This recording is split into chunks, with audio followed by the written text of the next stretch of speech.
Kapag napadpad kayo sa Victoria, BC, huwag na huwag niyong palampasin ito. Isa itong experience na mahirap hanapin kahit saan pa sa mundo. Welcome to Malahat Skywalk. So, paano kami nakarating doon? Madali lang. Sumakay kami ng free shuttle mula Victoria downtown. Ang pick-up point ay sa steamship terminal. At pagkatapos ng humigit kumulang 45 minutes na scenic drive, narating na namin ang Malahat Skywalk. Komportable ang biyahe at parang mini adventure na agad bago pa mag-umpisa ang main attraction. Pwede kayong bumili ng tickets online ng advance o direkta sa gate. Parehong okay. Pero mas magandang i-check ang website para sa latest rates at availability.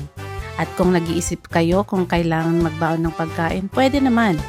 Pero honestly, hindi na namin kinailangan. May gift shop, cafe at coffee shop mismo sa entrance kaya covered na covered kayo. Pagpasok pa lang, magsisimula na ang experience sa isang 600-meter elevated forest boardwalk.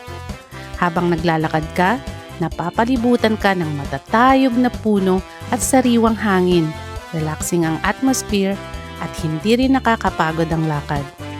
At bago mamamalayan, naroon na ang Sky Tower. Ito ang highlight ng buong experience. Isang 10-story spiral tower na unti-unting magdadala sa iyo pataas. At ito ang isa sa mga bagay na pinaka nagustuhan ko. Walang hagdan. Ramp lang ang dadaanan mo mula baba hanggang tuktok.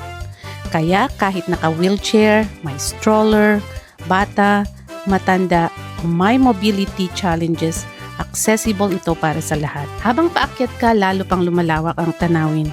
Hanggang sa makarating ka sa pinakamataas at makita ang napakagandang 360-degree views ng karagatan, kabundukan at mga isla. At oo, dalawang bansang matatanaw mo mula rito. Pero kailangan mong makita mismo para maintindihan kung gaano ito kaganda. Akala mo tapos na ang excitement sa taas? Hindi pa. Naroon ang Skyweb.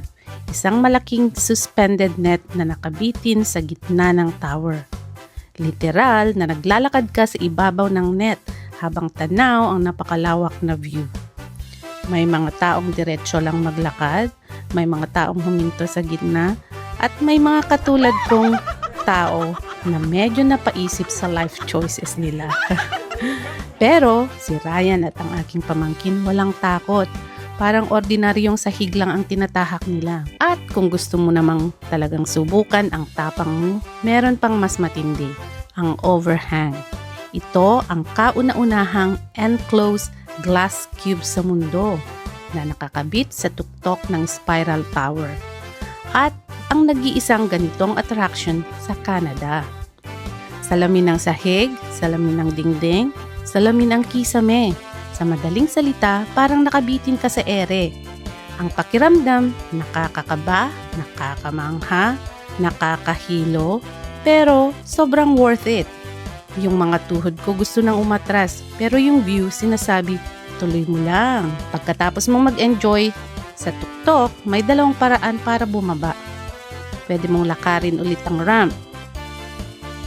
Or pwede mong subukan ang thrill option, ang Sizzler.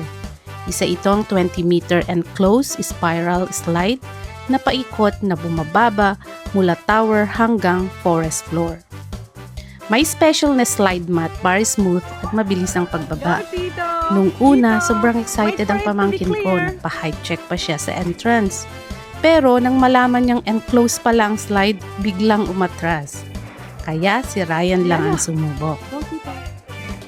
At habang nanonood kami, may nakita pa kaming lola na mas matapang pa sa karamihan. Dire-diretso siyang nag-slide pababa at honestly, nakaka-inspire talaga. Sa pagbaba, huwag agad madali. Kasi may mga photo spots, activities para sa mga bata at mga lugar kung saan pwede kang mag-relax o kumain. At pagbalik sa entrance, may isa ka pang pagpipilian. Pwede mong balikan ng boardwalk or maaari mong piliin ang mas masayang ruta, ang Lux Lane. Isa itong humigit kumulang 800-meter forest trail na inabot ng mga 10 hanggang 15 minuto na lakad. Pero hindi ito ordinaryong trail. Sa buong daan may scavenger hunt. Maghahanap kayo ng mga nakatagong forest animals, mangongolekta ng mga letra, at bubuuin ang mystery word para makakuha ng prize. At sino ba si Luke? Si Luke, the Sasquatch, ang official mascot ng Malahat Skywalk. At ang mystery word, pinaghirapan talaga ni Ryan hanapin ng clues. At nang mabuo niyang salita ay ang Skywalker. Oo, tama ang iniisip nyo. Star Wars fans, alam na alam nyo yan. At doon nagtatapos ang aming adventure. Pagod ang mga paa, pero masaya ang mga puso. Ang Malahat Skywalk ay isa sa mga attractions na hindi mo pagsisisihang puntahan. Accessible para sa lahat, family-friendly, at puno ng experiences para sa lahat ng edad. Kaya kung bibisita kayo sa Victoria, BC, isama nyo ito sa inyong itinerary. At kung may Ryan kayo sa grupo, hayaan nyo siyang mag-slide para sa inyong lahat. Maraming salamat sa panonood.